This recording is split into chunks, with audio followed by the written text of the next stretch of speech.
Good afternoon and welcome to ICU TV Lunchtime News. We take a look at the stories making headlines. Zambia power stability sparks economic boost.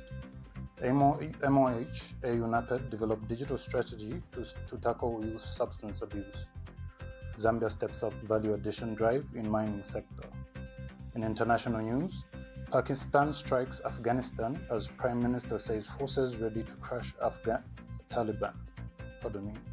In sports news, Copper Queens arrive at new Peter Mokaba Stadium for Cosafa semi-final showdown.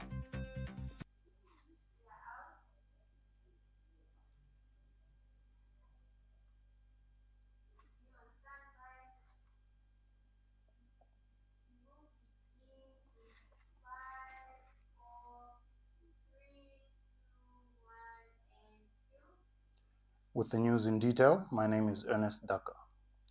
Zambia's improving power supply is breathing new life into the economic activity, with business across the country reporting increased productivity and renewed confidence.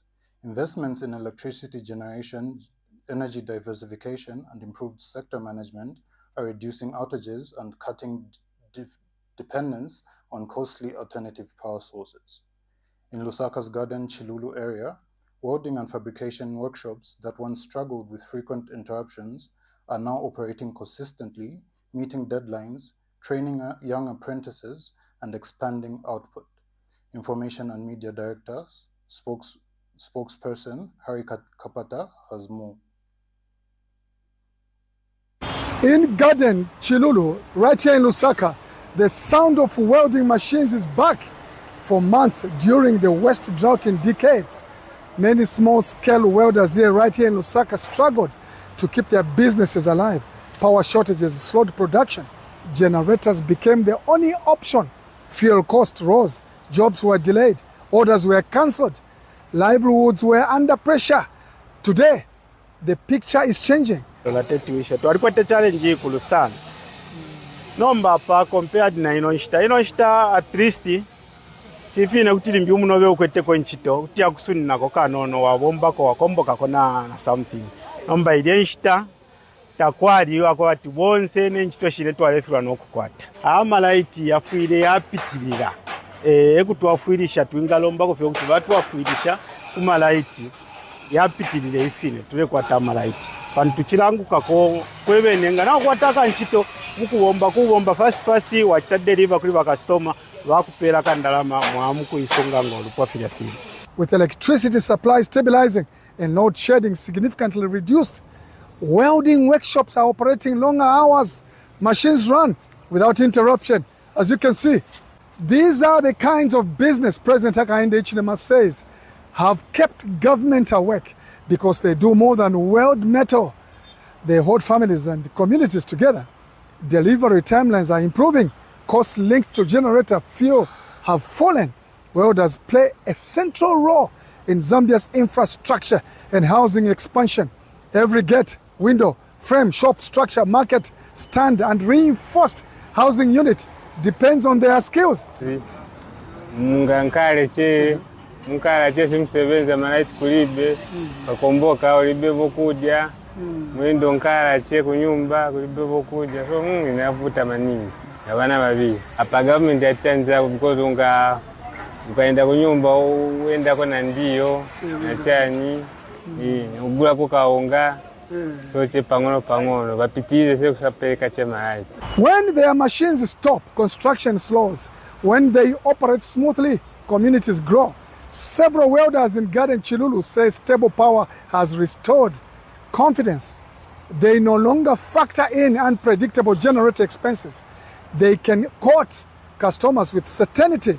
They can complete jobs on schedule. Some are beginning to take on larger projects again. The improvement also links to broader macroeconomic stability. Inflation has slowed to 7.5%. The currency is more stable. Businesses that paused expansion during uncertainty are reopening or scaling up. Construction demand is gradually returning. For small enterprises like welding workshops, stability matters more than sudden windfalls. Predictable electricity. The Ministry of Health Zambia, with support from the African Union Development Agency Nepad, is developing a digital communication strategy aimed at addressing substance abuse disorder amongst adolescents and young people. The initiative responds to the growing influence of social media among youth and the rising burden of alcohol and substance use, and seeks to close critical communication gaps through targeted, youth-friendly digital platforms. So we are here to discuss and develop a digital communication strategy for adolescent health and substance use disorders. This process is phased. So the first phase started, I think, 2-3 weeks ago, where we started a draft of the communication strategy. Now you realize that this is a very important document that Ministry of Health is developing, knowing that adolescents are now more prone to substance use. There are a number of areas which they are using to access these substances. And so the strategy discusses what are some of the things that the ministry, including other key stakeholders, are doing to ensure that the substance use that we are seeing most of the adolescents is actually curbed. And we are using a digital approach because if you realize 10 years ago, for example, very few adolescents would access a smartphone. But now we are seeing a number of adolescents having access to smartphones, having access to digital information, and these are contributing to their decision making. And so we want to see ways in which we can catch them using this digital communication strategy. So the strategy contains various types of information that resonates well to adolescents and speaks to their challenges, and then what they should do in case they are found in such circumstances. And so this is a very important document, and suffice to mention that the development is encompassing all areas, including key stakeholders, adolescents themselves, civil society organizations, line ministries like Ministry of Education. We have the colleagues from the Drug Enforcement Commission, and a number of other key stakeholders, so that we can tackle this problem as a team, because we know these challenges affect everyone, in as much as they are specific to adolescents, but the impact actually goes to everyone, adults inclusive. And so we are hoping that this process going to the next phase will actually yield a document that will respond to the challenges of adolescents in Zambia. Zambia has renewed its push for value addition in the mining sector as part of a broader strategy to transform the economy and boost industrialization. Zambia's ambassador to Japan, Tobias Mulimbika, has called for stronger international partnerships to support mineral processing and downstream manufacturing. Dr. Mulimbika made the remarks during a courtesy call by Ghazi Faiza bin Gaza, ambassador of the United Kingdom of the Kingdom of Saudi Arabia to Japan at the Zambia mission in Tokyo. He said the Zambian government is deliberately shifting away from exporting raw materials and is instead prioritizing local processing and manufacturing to drive industrial growth. Dr. Mulimbika noted that value addition will help create jobs, expand industries, and strengthen Zambia's participation in regional and global value chains.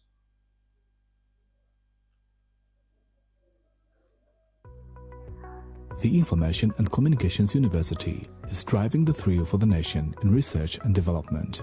Enroll now for full-time and distance programs in the School of Engineering, Humanities, Business and Education. To apply, visit our website at www.icuzambia.net or call us on +260 211 221 662 or 0966 342 359. Sponsorship is available. Enroll now. We kickstart your day with our headline pick with the top stories making news. Then we go deeper in our story pick, where we break down issues that matter the most to you. From the Health Desk, we share simple tips to keep you healthy and informed. We'll plus a fitness minute to get your body moving before the day begins. And trending now, what's hot on social media? Hello Zambia, my name is Amina Mutambo. And I am Moluwa Erje Mwalamujende, and we bring to your screens the ICU TV Breakfast Show.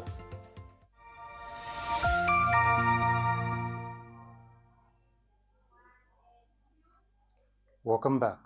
In international news, Pakistan strikes the Afghan capital of Kabul as part of a wave of attacks across the country, according to a government official. The Pakistani strikes on Friday came after the Afghan Taliban announced a major offensive against Pakistani military posts near the border on Thursday night. As tensions flare, Pakistan's Prime Minister says the country has the full capacity to crush any aggressive ambitions, while the Defense Minister declares open war on the Afghan Taliban. As spokesperson for the Afghan Taliban says on X, it has responded with renewed attacks against Pakistani troops, though the post has now been deleted.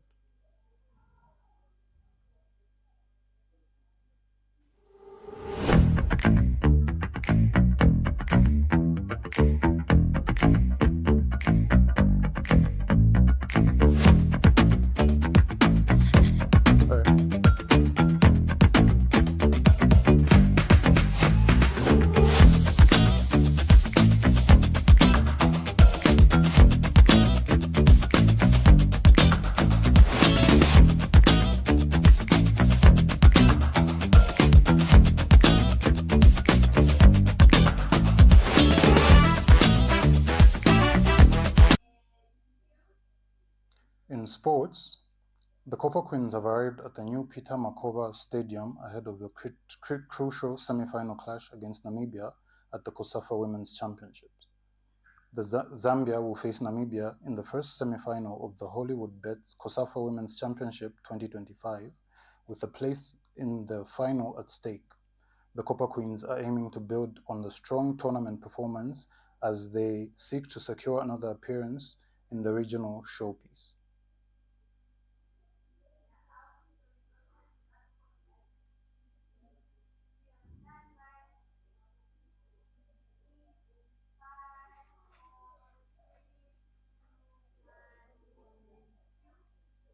That sports item brings us to the end of the lunchtime news, but before we go, a quick recap of the stories making headlines. Zambia's power stability sparks economic boost. MOH, AU Nepad developed digital strategy to tackle youth substance abuse. Zambia steps up value addition drive in mining sector. In international news, Pakistan strikes Afghanistan as Prime Minister says forces ready to crush Taliban. And in sports news, Copper Queens arrive at the Mokaba Stadium for Cosafa's semi-final showdown. Thank you for watching ICU TV Lunchtime News. For more details, do join us for our main news at 20 hours.